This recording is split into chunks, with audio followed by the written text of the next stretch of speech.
And we're back with Giant Dreams Under Construction, and I now have Tony McGuire here. He is the owner of TheyMedia, and he is actually a pretty cool guy when you get to know him, full of knowledge and has a great story, and is using his company as a vehicle to teach and to entertain all at once while promoting local artists and local entrepreneurs. Welcome to the set, Tony. How you doing? Awesome. How are you? I know there's a film festival coming up, and you're always busy. First of all, give us a brief synopsis, without turning it into a commercial, of what you do. I don't know how to follow up the "he's a cool guy" statement. I'm really not that cool, people. Basically, what we're doing lately, we're trying to get some films out. We're doing some TV pilots. One of the big things that I committed to doing this year was we didn't have enough material out. We didn't have enough films out.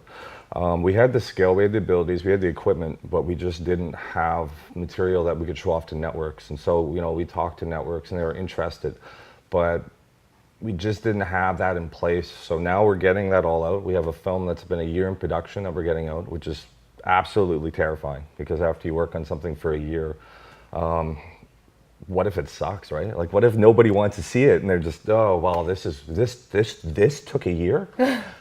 So there's that fear, but I think it'll be well received, and so that's a brief synopsis of where we're at currently. Well, I know you've done rap videos, you had your fake radio station stuff. You like to put yourself out there, you like to tell stories. How did you get to that point? Like, you're doing very well with what you do right now. What brought you here?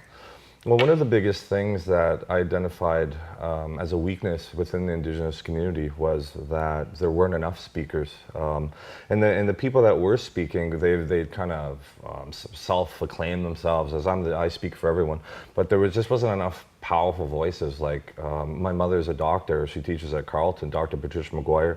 And she's teaching women that there is actually female governments in Lake Nipigon, and that women were controlling they were signing treaties and things like this. Men were that wasn't their job. So it's like getting those ideas out is no one even knows those exist. Yeah. So, and it's great that earlier in the show you had two young women on, and we need that. We need more women in our communities doing that. So as a filmmaker, I notice those weaknesses, and we try to get them out. We try to get more women in film, Indigenous women in film, Indigenous people in film. Like, an Indigenous person in a film is usually a prop. They're usually an axe. They usually got a headdress. They're typical, but you never would see Melanie, a construction worker, Indigenous person in a film.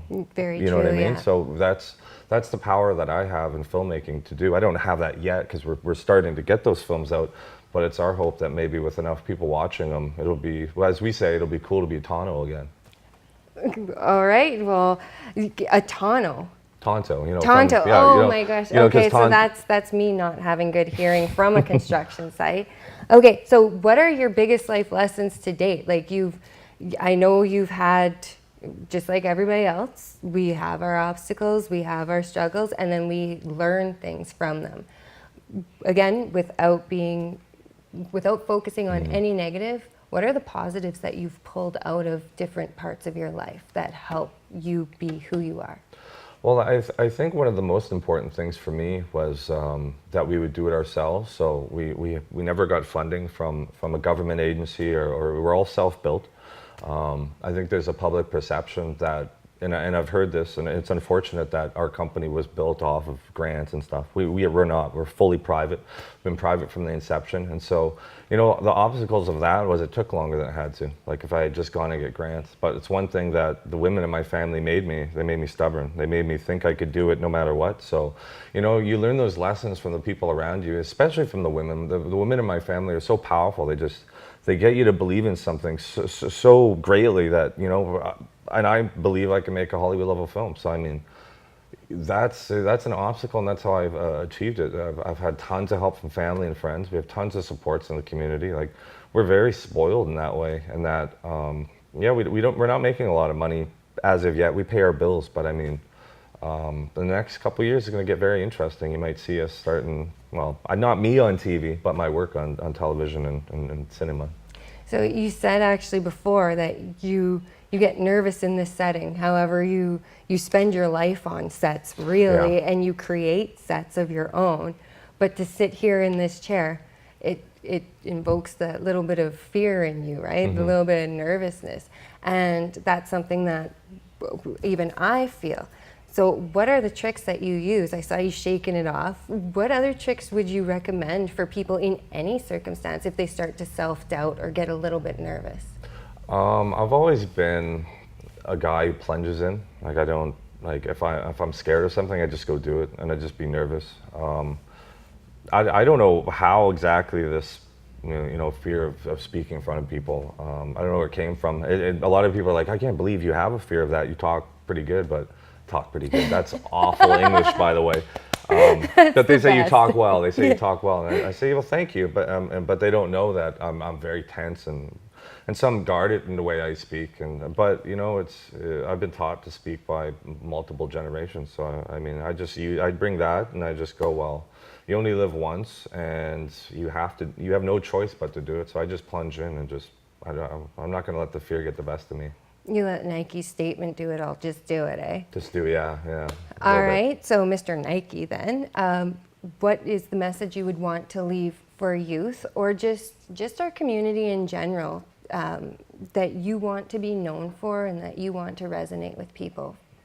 I think one of the most important things and how I'm perceiving the world now is I don't like to do messages for the youth. I like to do messages for everyone, like this more universal message. I don't think there's specific messages for the youth that they don't apply to adults. So I mean, for anyone of any age, go out and do it. Be successful, go 100%, go full bore, do not give up, and don't let the people around you pull you down, because when you start getting success and achieving these new pinnacles, people in general are jealous, and they want to try to get at you. Just work through it and always be positive. There's a saying my mother gave me before she died, and that's that you live well. That's the best revenge, is to live well.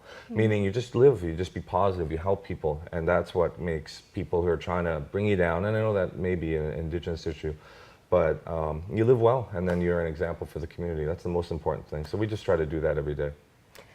That's a good message, and I don't think it's just an Indigenous it issue. applies, yes. Yeah, it does apply across the board. Yeah. I do think that you're an incredible role model and that you are a Not all really the time. cool guy. Well, we all are. We're all human, but at the same time, too, you are constantly working towards your dreams.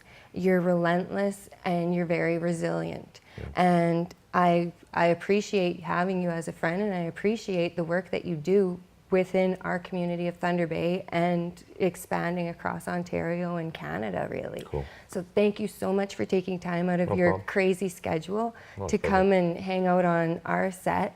This is awesome. I like this. This is great.